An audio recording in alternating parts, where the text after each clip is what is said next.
The following is rated TVMA and is intended only for mature audiences. Viewer discretion advised.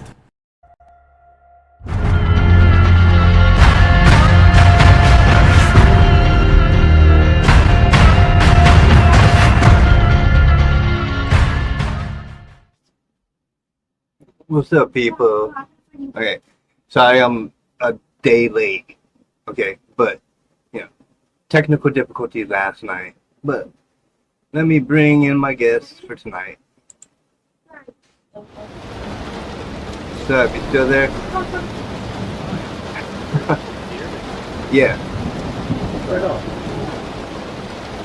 Okay, so I thank you for being their guest on the show and being willing to do it tonight instead of yesterday.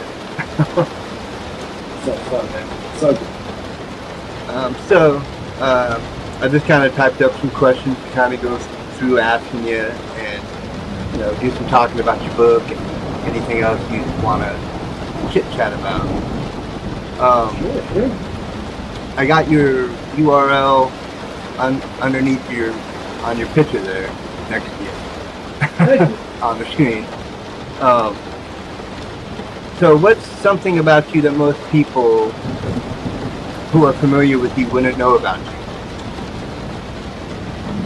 Well, that could get deep into the weeds. I'm not sure I'll tell all the details of that, but I mean, without hesitating, I'll dive right into the book, only because part of that reasoning behind it was the loss, not just of somebody that was very important to me, but also a version of my younger self that it's not around anymore.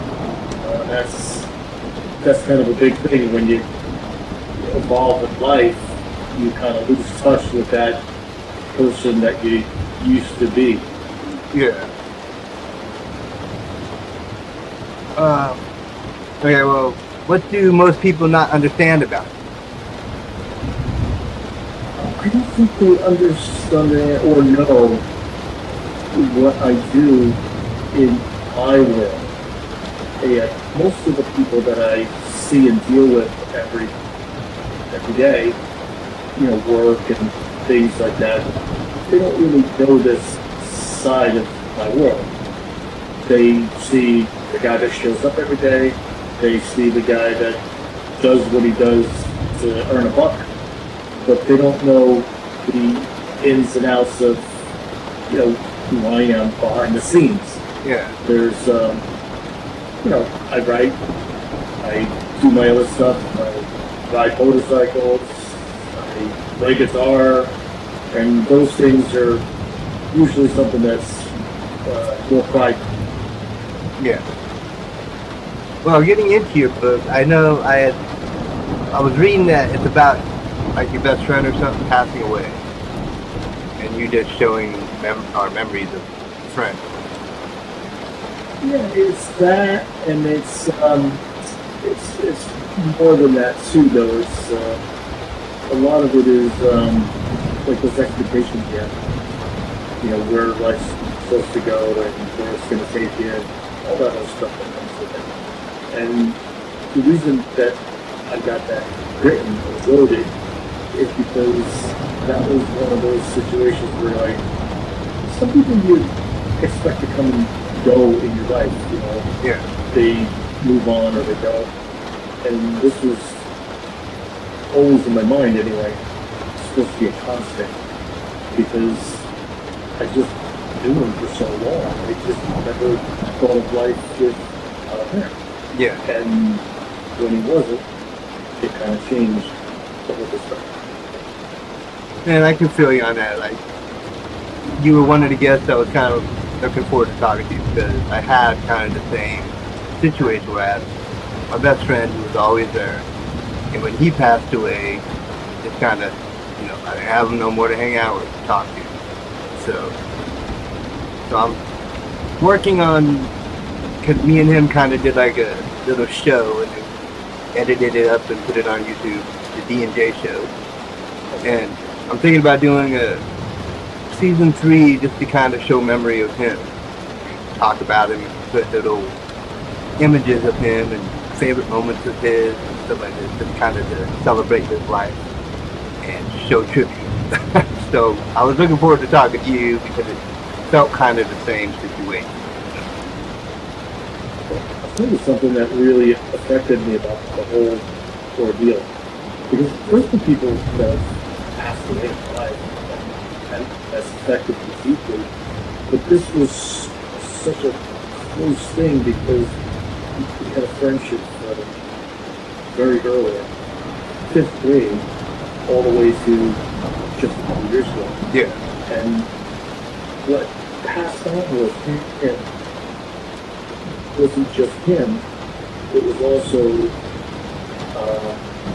he was one of the last people that knew all the phases of my life. We could talk about things we did 10 years ago, 20 years ago, 15 years ago, and he was there in specific moments. Yeah. And now that he's gone, there's nobody that really knows those places in my life.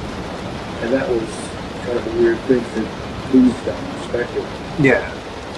Totally understandable there. But what's one childhood memory that you think feels like it was a sneak peek into what your life is now?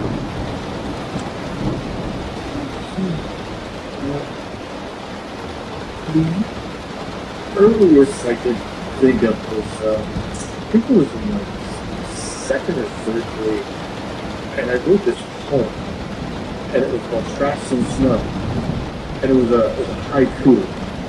Tracks in snow, there they go, and my mom had put it on the refrigerator, and what was so weird about it, she had it on the refrigerator up until I looked like 30 years old.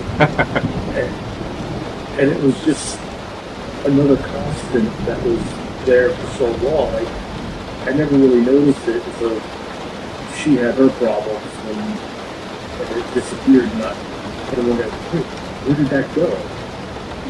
I don't know if she must have thrown it out. She was in the throws of dementia and all that. But Yeah.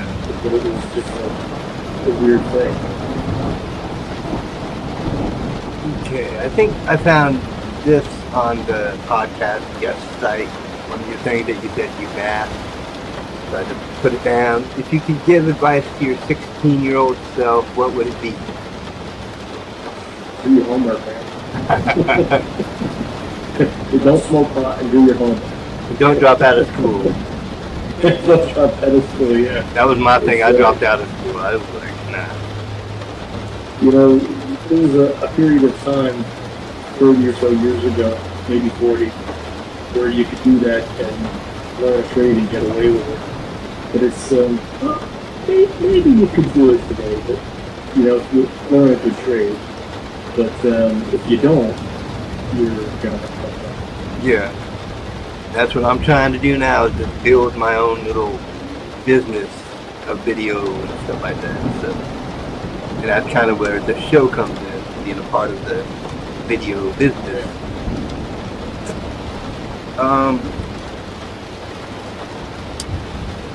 What's an example of a mistake or failure that you experienced, and what did you learn from it? There's been a lot of something. We could talk for hours about just that alone, but I think my greatest mistake was having faith and belief in the wrong people. There's been people on both sides of that spectrum in my life. People that have had faith in that have never let me down. And there's been other people that put tons of faith into that turned out to be not really interested in the give and take of us. Yeah. But more or less the give the self. And that's a hard thing to learn, but as you get older, it's something that you need. You know, and I guess the only way you learn that is by going through it. Oh yeah. And that's painful little pill. Yeah, sometimes you got to make mistakes to learn. But everybody learns those things. You know, Oh yeah. You meet people and there's people in relationships and you get the knife stuck in your back and whoa, I didn't expect it from you. Mm-hmm. Are there any books, podcasts, or resources that have significant impact on you? As far as books go, Animal Farm, Stephen King's It and The Stand, The Room with the Bell Hole by Ernest Hemingway. And these are just stories of personal struggle and perseverance and loss and eventual I don't want to say success, but triumph maybe a better word.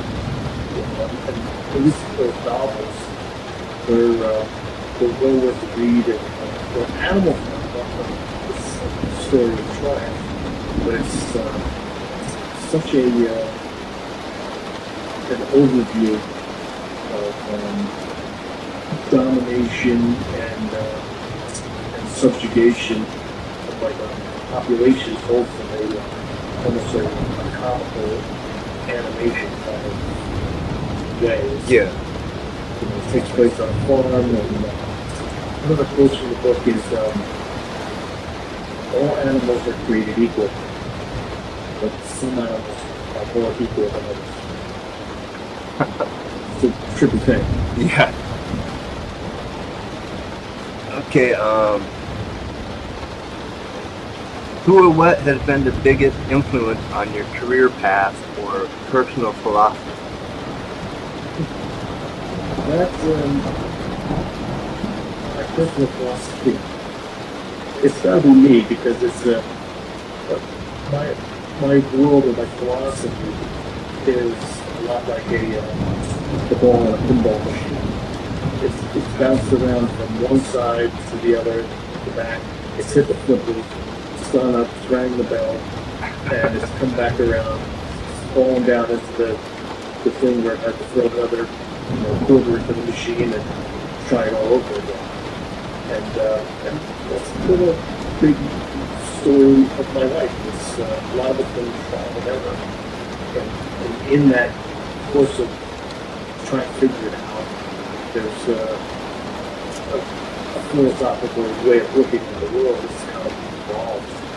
And it started out as very optimistic when I was younger. And now at this stage of my life, it's, I don't want to say it's pessimistic, but it's looked at through lenses that almost like that movie They Live, where I'm trying to pick out where the bad, the evil is before it gets to me, and I put it ruin what's going on in my head. Yeah. What's the biggest challenge facing you right now? I think it's probably the biggest challenge that everybody's facing, which is, you ever get behind and make it a buck to kind of get to the other side, make it happen. Yeah. We all have dreams we take our life, things we want to do, and it's all about being waiting on. And that's, sometimes it's great, and sometimes it's not so great. That's the balancing act that we play every day. Yeah. How do we get it done? How do we make that nuts so that we can do it all over again next year?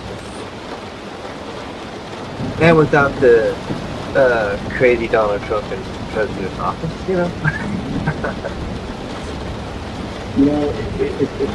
It's fun when people go to politics because I've been paying attention to politics since probably Jimmy Carter. So that goes back a long way. And every single president that's been in office has always said they're going to do this, they're going to do this, they're going to do that. Kennedy, Carter, Reagan, Bush, Clinton, Bush again, Obama, Trump, Biden, Trump again. One of them. Yeah. And that's the reality of it. You gotta row your own boat kind of thing. Oh yeah, Everybody else gets theirs. I'm not big in politics talk, but Donald Trump always just cracks me up, and I think that him being president is hilarious. They say politics is celebrity for the ugly. And it's there's a lot to be said for it. They try and do the same thing movie stars do, but they're ugly people. Yeah. Okay, what advice would you give to someone pursuing a path similar to your own? it's the same advice I give to myself all the time, and it's hard to accept. Is be genuine and don't care what people are going to think about your work. And the work has to be genuine to you. Yes. So many times, like I'm writing my second book right now, and sometimes I get into a chapter and it's dynamite. And I cruise through it. It's almost like it's writing itself, you know. And I get to the end of the chapter and that's awesome. I will follow next chapter. And then the next chapter, I start writing it and I start cheating on the ideas. And then I go for a bunch of pages that I look at. It's the crap. And the reason that it's the crap is because I started shortchanging myself and cheating. Got away from the idea of it because I was kind of worried about what people would think about it. And I can never do that.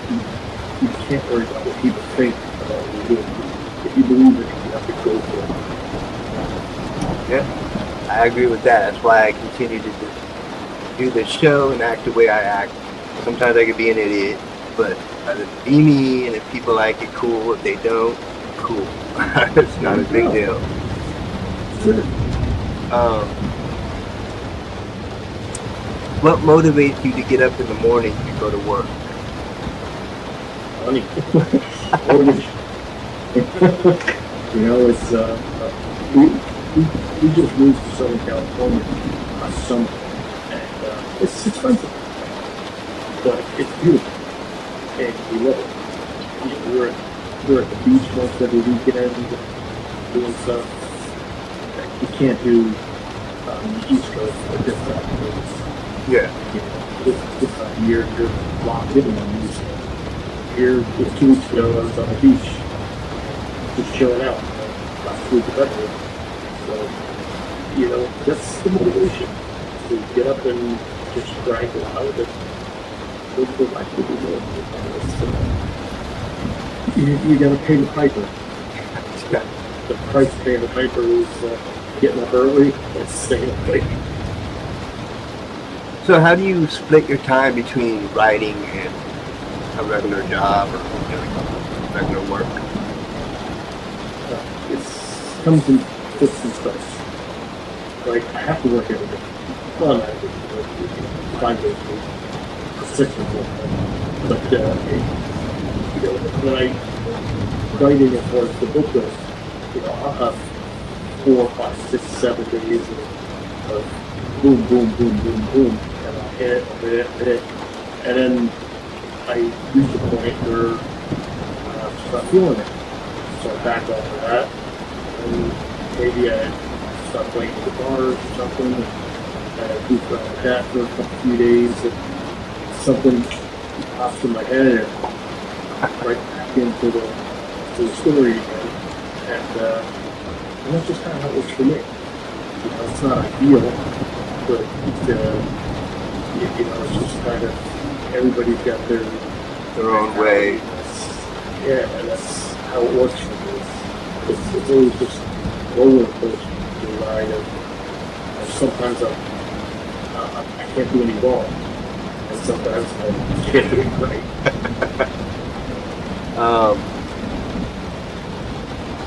Okay, so when did you first become passionate about it? I wrote tracks in snow. Like the 2nd, 3rd grade. I realized I like stringing words together to say something. And I met a teacher in high school. His name was Mr. Gaynor. He was an absolute artist. He's just the most unpleasant person to be in a class. His demands were almost impossible. He would make you do these exercises and write these essays without any forms of words to be. And that is almost an impossible task because it's all your pronouns and adverbs out the window. It's just, you use just nouns and verbs to do or describe whatever you're trying to describe. It's absolutely possible. Yeah. But that one exercise has carried me through today because I can write something and then kind of distill it to its most purest form without all the unnecessary adjectives and other things that might accompany that. And it's pretty cool. I actually, in hindsight, I'm glad that he beat us so severely. Okay, well, this next question you kind of already answered earlier, but I'll just say it anyways. Are you writing any new books? You said I am. you are. Is that a sequel of the first book, or? It's a sequel, but in a different dimension. Two of the characters that are in the first book come back in the second book. There's more characters in the second book. It's a more elaborate story, and it's a completely different story. But they come back with the same friendship that they had in the first book, and they're not fighting the same forces of darkness in the second book, but in a weird kind of offhand way they are. You really have to read the first book to kind of get the second book, but the way I'm writing it, you don't really have to. But if you read the first book, then you really know it all. And I'm probably a solid, a little more than a third or almost halfway through it. And it's a pretty cool story. I'm really happy with it. And I love the way it's going. And ultimately it's fun to write. When I get in front of the computer and I really get down into it and I start grinding it out. Yeah.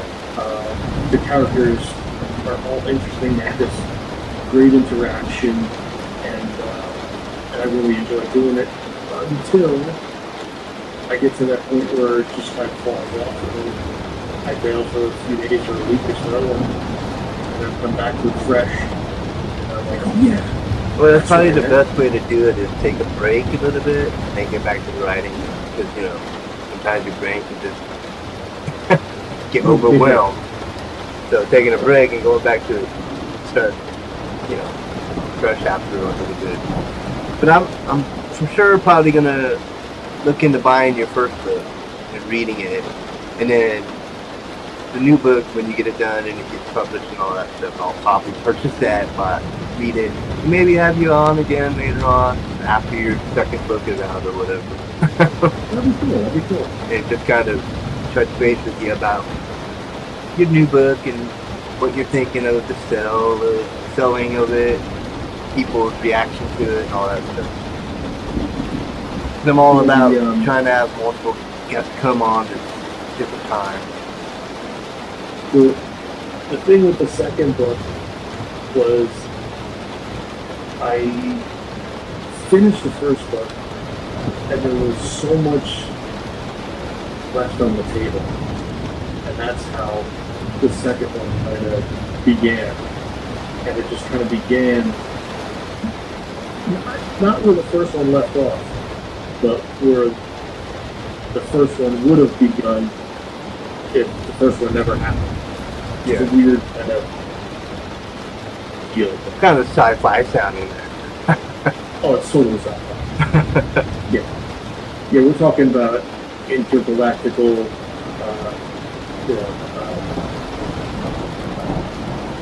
I don't want to say alien invaders, because it's not quite like that.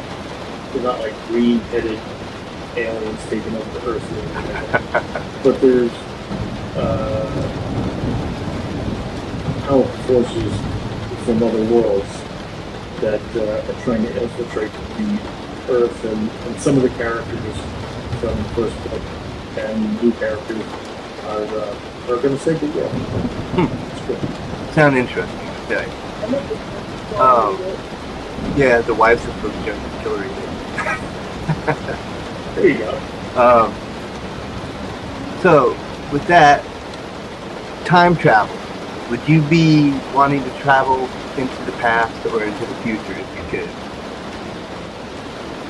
I have to say the past. It's because there, and I think everybody thinks this to some degree. There's things I would want to do over or correct or stop. You know, and I've actually thought that through pretty intensely. So it's no brainer for me. It's I got to go back there and fix a couple before I go to the future. Yeah, I'm the weird one. I'm always thinking I want to go to the future, see what's coming up in my life or something. There you go. See what kind of things are going to be changing in the future. So I never really thought about going to the past because I figured everything happened for a reason. I didn't really want to have to change anything because if it happened, it was a reason for it. So, you know. Oh.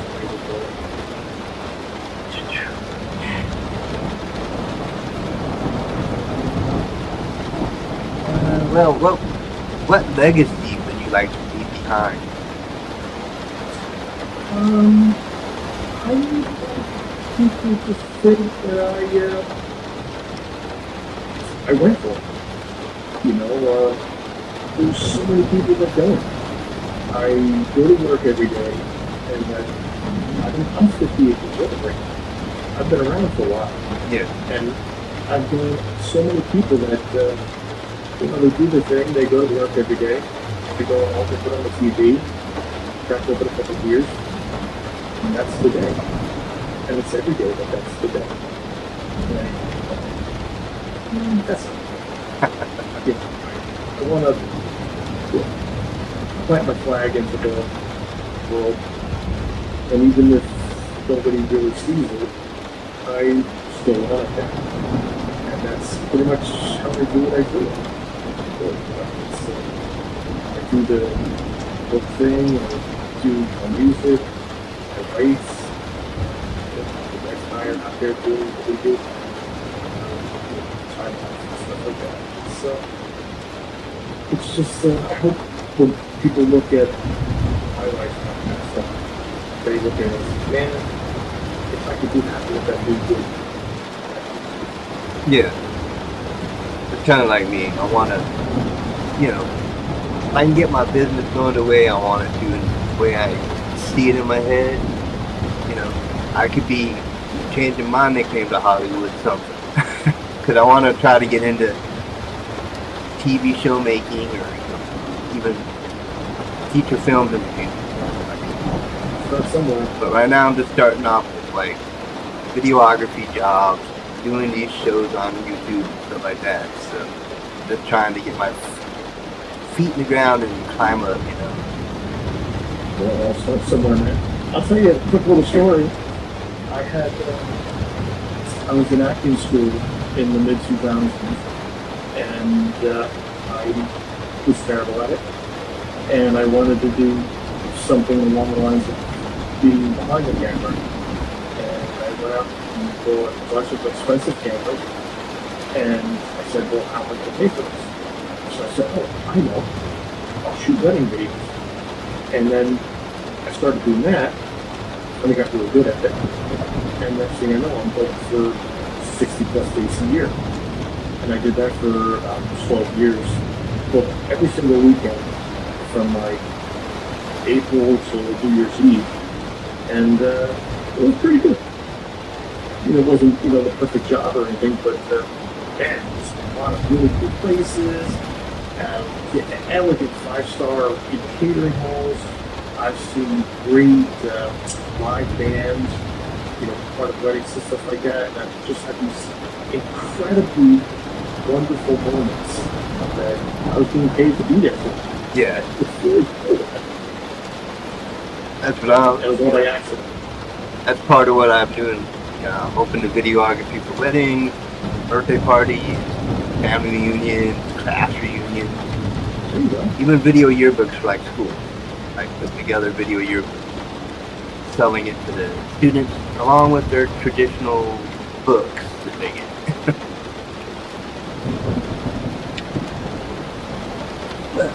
amazing what you can do when you put your head. Yeah, and I've just always had a passion for video editing and putting stuff together on videos. It's just always been a passion of mine. So trying to use that to get some kind of a career going in the business that I own.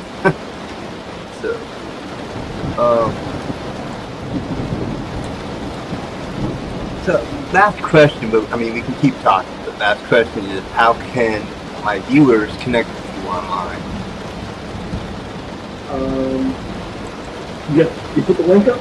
Yeah, the link Okay, tree. I'm on Instagram as Hollywood Capone.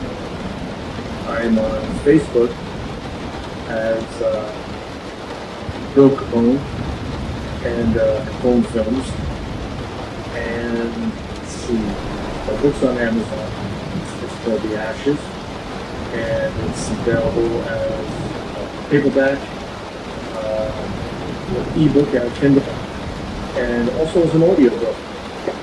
That's an interesting story in and of itself. I did the audiobook myself, and this is the book, so everybody can see it. The Ashes by Hollywood Capone, available on Amazon. But the book was, I don't want to say it was easy to write. It was a challenging emotional. But once I finished it and published it, I said, oh, I'm going to do an audiobook. And then I set out to do the audiobook. And it was an incredibly hard slog. I read the book through and it sounded terrible. And when I did it again, it sounded worse. And I did it again. It took me like 4 or 5 months to get it to the point where I was like, okay, I feel okay about putting this out there. But if I do an audiobook with the next book, which I probably will, Like, I'm gonna hire out. pay somebody. Yeah, there's no way I'm doing We that. need help do it. The wife said, I'll do it.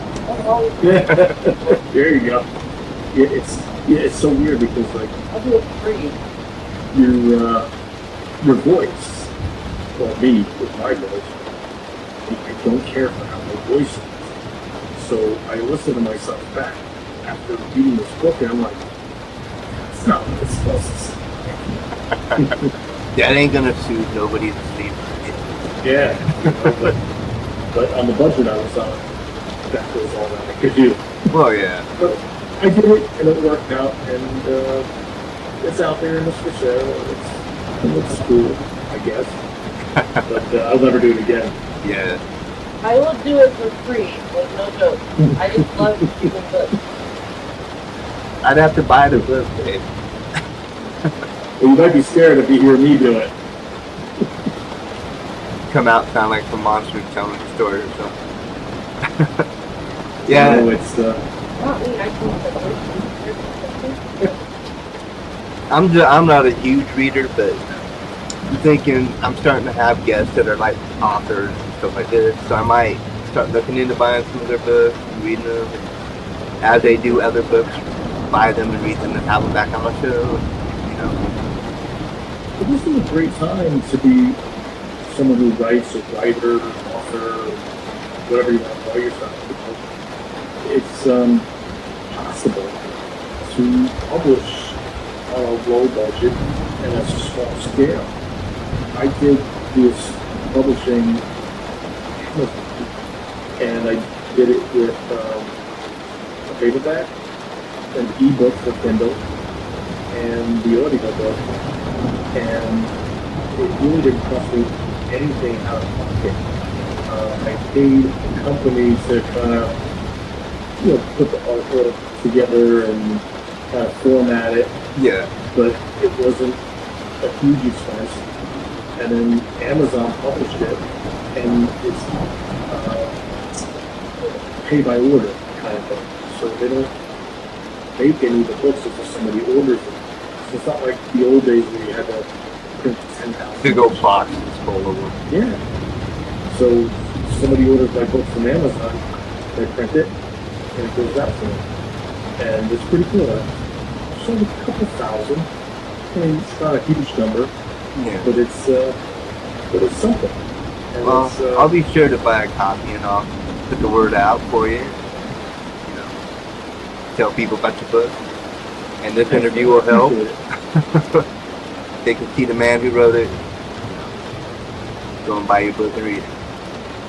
Yeah, it's funny because I meet people and this comes up in conversation. Yeah, you wrote a book, and sometimes I even gotta remind myself, like, yeah, I did. It's pretty cool. Well, it takes a lot of talent and skill to write a book. And a lot of timekeeping. Write those books. I couldn't do it. You know what it's supposed of was a lot of hurt anguish. It started out as just a little exercise.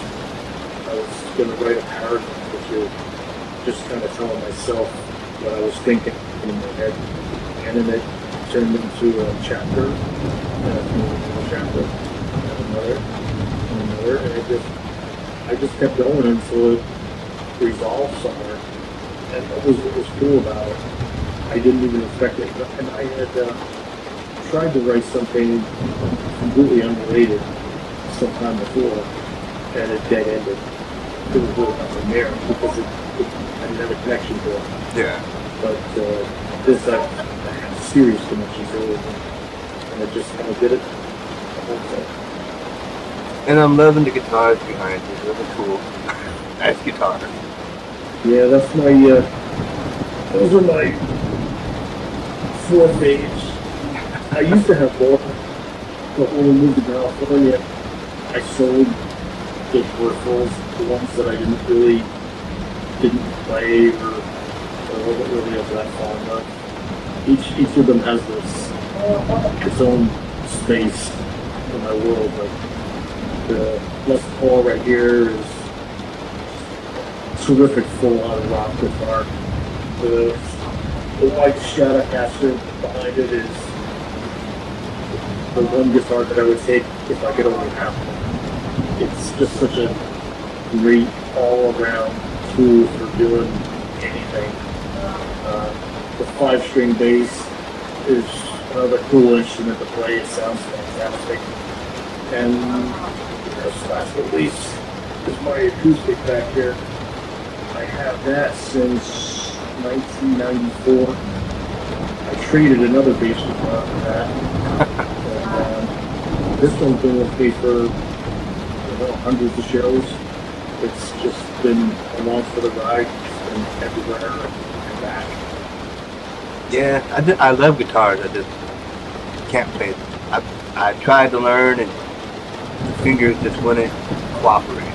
Yeah, it's not for everybody. It's I'm a better bass player than a guitar player, but I'm effective. Yeah. I can get it done. But when I'm out there, there's always somebody better, which is cool. I always learn things from other people that are better than me, but I kind of know my place in the hierarchy. Yeah. It's, I don't go out there with my guns ablazing. I'm the rock god. But I'm a guy who can play the tunes and get it done and have a good time. Yeah.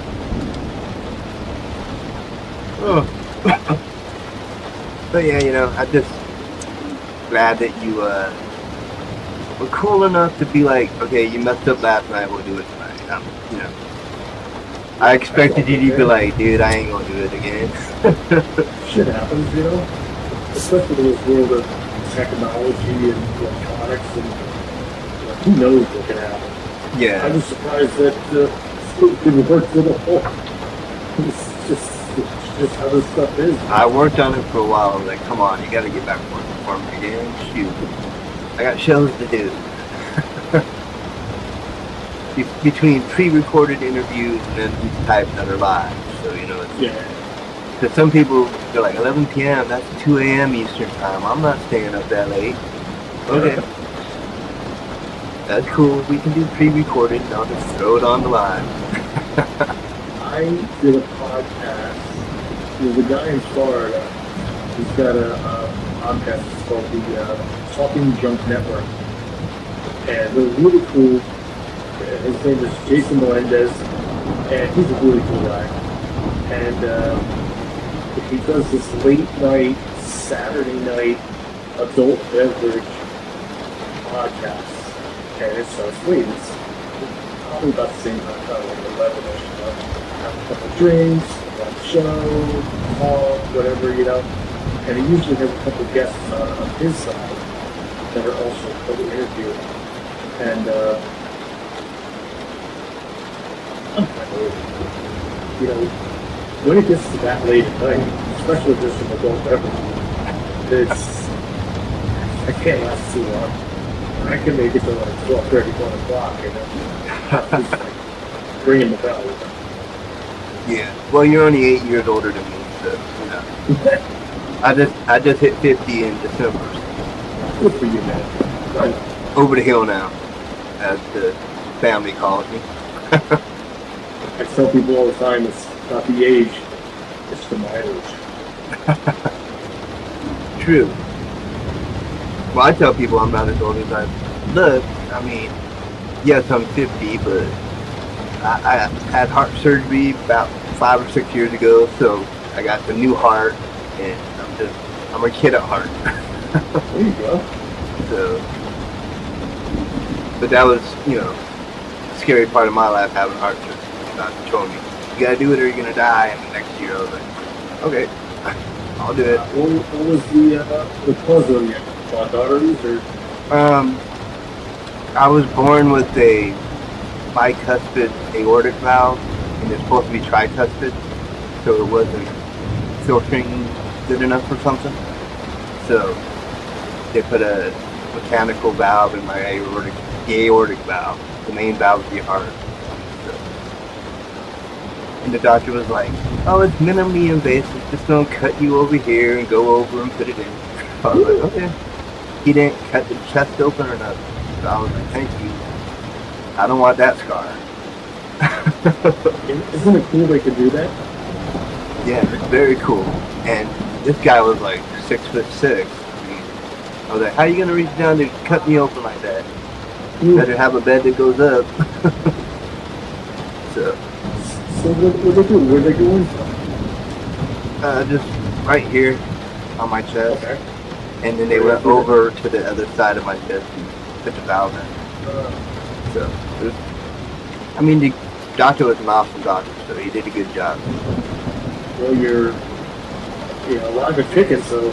Oh, yeah. 2 thumbs up, And then I had to get the tattoo to memorialize that moment.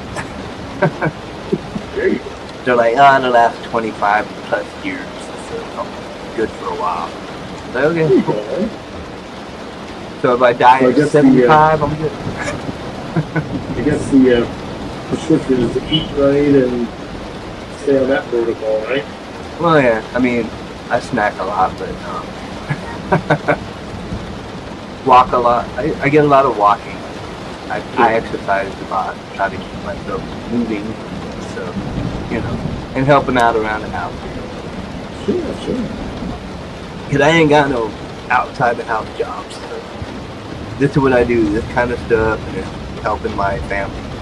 So I'd say one of the things to get back getting older was, the doctor saying, here's how you have to eat for the rest of your life. There's no more than eating greasy, briny foods, high in saturated fats, all those things that taste great. yeah, Dripping barbecue beef sandwich or something. And it's like, no, you gotta do the Mediterranean diet, fish and food. So if you want to live, that's the prescription, I guess. yeah. I still basically eat whatever I want, but the only issue I have after heart surgery is being on the blood thinning medicine. So and I gotta be taking that for the rest of my life now. So you're like, okay, whatever. small price to pay, though, right? Yep, at least I'm alive and able to sit here and interview you and work on building this show and building my business, all that stuff. So it's kind of a good thing. Yeah, second bite at the apple, right? Mm-hmm. 11:46. Okay, I think we're getting closer to midnight. Let's see. What else could we talk about? This is a problem I have if I'm doing solo shows. I'm always like trying to figure out what to talk about after I've done my little spiel. So I sit there. Well, let me ask you a question. Okay. What did you think of Southern California when you Oh, I loved like it. or- Yeah, I love Southern California. Like I say, my family, I'm from Los Angeles, Whittier kind of area. So I went down a lot to see them. And then we went to Disneyland last February and stayed for like a week, just hanging out, going to Disneyland. Yeah, it's a beautiful area, Orange County area, Anaheim and all that stuff. We didn't make it to the beaches, me and the wife, we did, but I've been to the beaches, so I kind of, know what it's like. My wife and I lived here back in the 90s. We lived in Hollywood at the time. Like, living in the city was like an absolute trip. Yeah. We were young, 20s, and it was just a final period with this. Right at that time when the whole LJ versus thing happened, and all that was on TV, and everybody mesmerized by it. And the whole city was like encapsulated by that whole thing. And it's just this whole period of time where we were living here, that whole thing was going. It was the Gulf Bridge earthquake, it was Alabama fire. It just seemed like there's all this crazy stuff. And then we moved back east, come back here, just out here, and get another shot to do it again. Yeah. But we love something about it. It's a hard place to do it. Live, less expensive. There's, we'll get you everywhere I can. Yeah. But if you're mindful and you pay attention, you can get it done, and it hasn't been. Yeah. The weather alone, I love the warmth of California. It's funny. It's what is it? March 8th. Yeah. Say I'm walking around at work wearing a t-shirt outside, and people I know back east for the run club. They're not doing that. Yeah, even up here in Washington, we're wearing hoodies. It's still cool and cold up here. The rain's on up there, right? Yeah. Yeah. It didn't rain today, luckily, but it was still cold and windy. People say it never rains in Southern California until it does. And then when it does, It pours. it rains for weeks at a time. Yeah, that was always the thing growing up with my family in California. It never rains in Southern California, but it pours. When it does rain, it pours. So, I grew up hearing that all the time. When we first moved here, back in the 90s, like the first month we were here, it rained for like the whole month. It was the most amazing thing. It just rained every day. And I kept asking myself, what did I get myself into? Southern California, it's pouring every single day. But then once the rain stopped, it was like sunny forever. Yeah. Like a year. It didn't rain for like a year. And here it rains all the dang time. Get tired of the rain. That's why for the wife and I's anniversary, we went to Las Vegas. Or not anniversary, but honeymoon. Our honeymoon, we went to Vegas. And it was in December, so it was kind of cold, but yeah. So So we're like walking around the Vegas Strip, half drunk. I didn't have to drive. Huh? I didn't have to drive. There was children, so I was able to do. Oh yeah. You didn't have to drive, so you didn't drink. It was a fun time. My wife and I in 2012, we got remarried by an Elvis impersonator at the Elvis Chapel Yeah. strip there, and it was fun. It was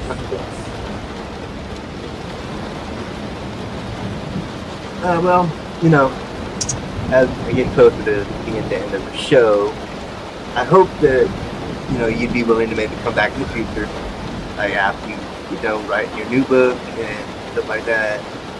Or just any other time that we can shoot the breeze on a Friday night or something, you know. Sure. No, I had a good time, man. I had a really good time. I'm always willing to find people that would, you know, enjoy the conversation and just kind of shoot the crap. But it's always the thing, keeping in touch with people. So I'm probably gonna save your email address so I can email you once in a while, see how you're doing on your books or whatever. I followed the one Facebook page, the Ashes, so I followed that page. I'll kind of keep up with that. But I'm on Facebook as my page. One of my pages is Talk Radio, just kind of like my show, Talk Radio. So, and then YouTube channel, Riley Radio. If anybody wants to watch. And you know, I'll just keep in touch with you in the future. Maybe have you on the show again a couple times or something. You know, build that repertoire with you. Well, let me ask you a question. Is this broadcasting live, or are you taping it and you're gonna put it out there later? This one is live on YouTube right now. Okay. And on Facebook. Yeah. So, but I do pre-recorded stuff that people can't find time to do it at late night. Because the last two authors I had, they said, no, it's 2 a.m. here. I can't. Not gonna do that. I'm like, okay, well, you guys are like in your 60s or so yeah, that's okay. I'll let you sleep at night. So let me ask you something. Can you send me the link to the YouTube video when you post it? Yeah. Because I'll post it, I'll send it around on my social media. Okay. Yeah, because I sent you the link to it already. And then it just showed when it's going to air or whatever. But now, when you send it to people, it just shows the video. So Okay, cool. it'll work great. And Yeah, I'll blast it out there. I also put the videos on my business website that I'm working on too, with Pro Rules Entertainment. So putting the videos on there, putting each guest I have, the links to their websites on my website as well, just to kind of give people the links. So just helping to advertise for other people. It's all about doing it, right, man? Yeah. So I will let you go for now. I hope to have you on the show again in the future, and I appreciate your time. You know. Hey, Jonathan, man, I had a great time, and appreciate you having me on, and more power to you. I appreciate that. I was 100% serious about reading the book for free when the new one comes out. Yeah, so if you need a free audiobook reader, right here, my wife. 100%. There you go, man. I'm still reading about it. Well, I gotta finish it first. Well, yeah. Take your time. I'll sit here with my That author. Well, you know, I got his contact info. We can, you know, work something out if it happens. All right, well, you have a good night, Hollywood, Thanks, guys. and I'll talk to you next time, man. All right, man, be well.